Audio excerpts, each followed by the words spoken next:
ठीक आधी रात को सेल नंबर 3 से गांव गांव की और लोहे के जंगले को पीटने की आवाज से प्रहरी की नींद टूट गई।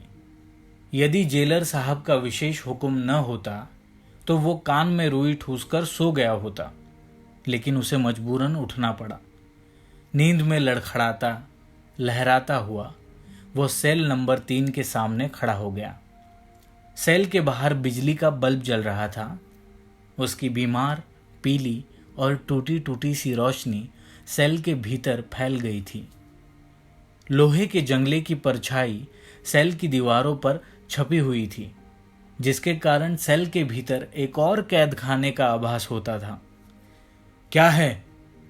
झुंझलाते हुए तीखी आवाज में प्रहरी ने पूछा।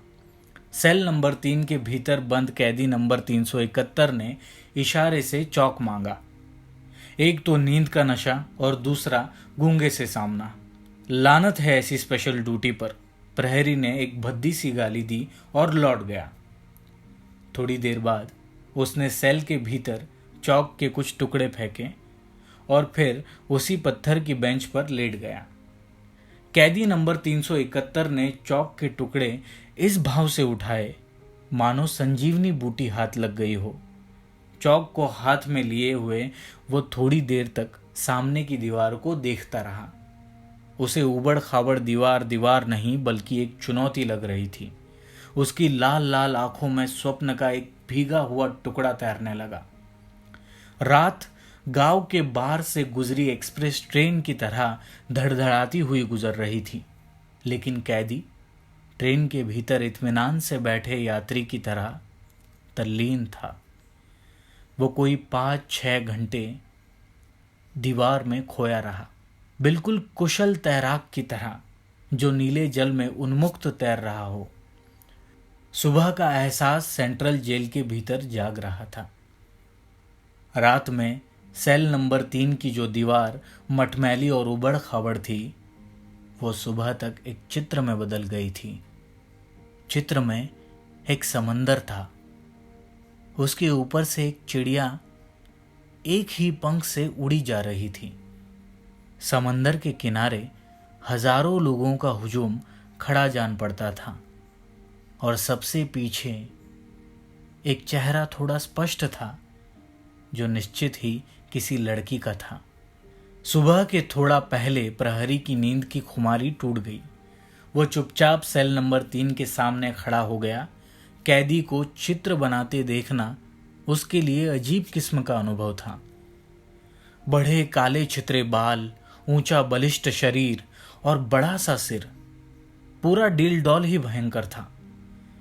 लेकिन उसकी हथेली में चौक का टुकड़ा ऐसे लग रहा था जैसे कोई हत्यारा अपने मासूम बच्चे को प्यार कर रहा हो। प्रहरी के लिए पूरा दृश्य किसी जीवित चित्र से कम न था। कैदी ने जब अपना चित्र पूरा कर लिया तो प्रहरी ने कहा, नहा लो भाई, आज तुम्हें जाना है। कैदी मुस्कुराया। उसकी लाल लाल आंखों में चौक के लिए धन्यवाद के भाव झलक रहे थे। थोड़ी देर बाद मजिस्ट्रेट, जेलर और डॉक्टर भी आ गए और कैदी नंबर 371 फांसी पर लटका दिया गया। कैदी की मौत के बाद एक गहरा सन्नाटा उस जेल में तैरने लगा।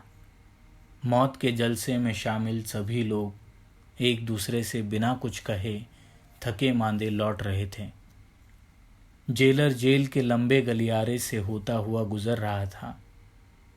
वो चाहता तो नहीं था, लेकिन खुद को सेल नंबर 3 के आगे खड़ा पाया। जेलर देर तक दीवार में बने चित्र को निहारता रहा। दिवंगत खूनी चित्रकार का यह अंतिम चित्र था। जेलर ने प्रहरी को बुलाकर कहा, आज इस सेल में सफेदी करवा देना। साहब, कहे तो सामने वाली दीवार को ऐसे ही रहने दे, बेचारे का यह अंतिम चित्र है, प्रहरी ने कहा। जेलर प्रहरी को देखता रहा। फिर वो आगे बढ़ा और उसने चित्र में से चिड़िया को पोंछकर हटा दिया। प्रहरी कुछ देर जेलर साहब को जाते हुए देखता रहा। फिर उसने गर्दन फेर कर चित्र की तरफ देखा। जहां कुछ देर पहले चिड़िया थी, वहां एक भद्दी घसीट से बना धब्बा दिखाई दे रहा था, और भीड़ में खोई वो लड़की जो कुछ देर पहले उस चिड़िया की परवास को उत्सुक आंखों से देख रही थी, अब बहुत भयभीत दिखाई दी। कुछ देर बाद उसकी आंखों में नमी उभर आई। देखते ही देखते उसकी पलकों पर पनीली चमक दिखाई दी।